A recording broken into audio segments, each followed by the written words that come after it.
It's almost too obvious how coordinated the defense of Meghan Markle is. Her supporters are celebrating her ability to intimidate men, even using an email to justify her actions. Her words in the email seem forced and insincere, and she's trying way too hard to sound impressive. It's clear that some outspoken people have come forward to speak out against her behavior, and they represent a diverse group of individuals. But her most loyal fans will always defend her, no matter what she does. These defenders are ridiculous. Harry is receiving a new financial gift from his family, so they'll be all right this month. There's nothing attractive about a woman bullying men.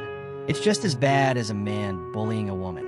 The toxic support Meghan receives from her fans is doing her no favors. It's not empowering for a woman to be a tyrant just because she wears heels.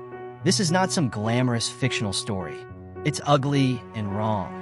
Those who claim to support diversity and equality should be calling out her hypocrisy. It's astounding how they always manage to portray themselves as victims. They do it every time. Apparently, both Buckingham Palace and Kensington Palace shared birthday wishes for the Duke of Sussex on their social media platforms almost simultaneously. This marks the first time in 3 years that the royal family has publicly acknowledged his birthday on Twitter and Instagram, as they typically do for all active royals. It has been 2 years since they last mentioned him in any capacity.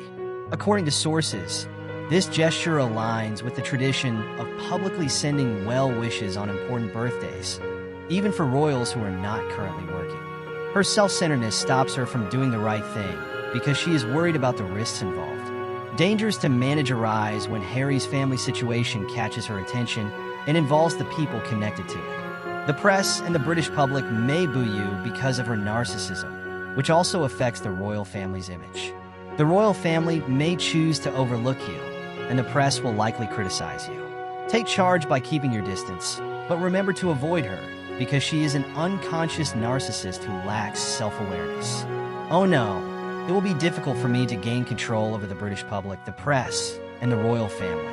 I need to figure out a plan. I will take charge by keeping my distance from them.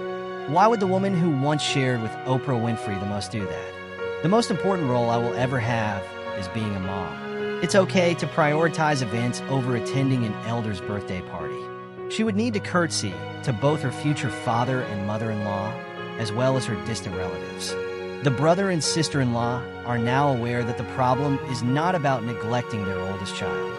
On her 4th birthday, she may not actually care about it, but she will pretend to show she does. This is when people who don't understand her might get confused. They believe that she is a good mother who cares about her children's well-being, so they are easily convinced by her words when she talks about it. Well, it's kind of like someone introducing themselves as a man with facial hair. But when the situation changes and they are required to show respect for the title, Meghan doesn't care about your position. If she thinks you don't deserve it, she won't show respect. This shows her hypocrisy, as she doesn't like having to show respect to others, even if they have a higher position than her. The challenges, especially from Nemesis, a princess of Wales, were ultimately too overwhelming for her.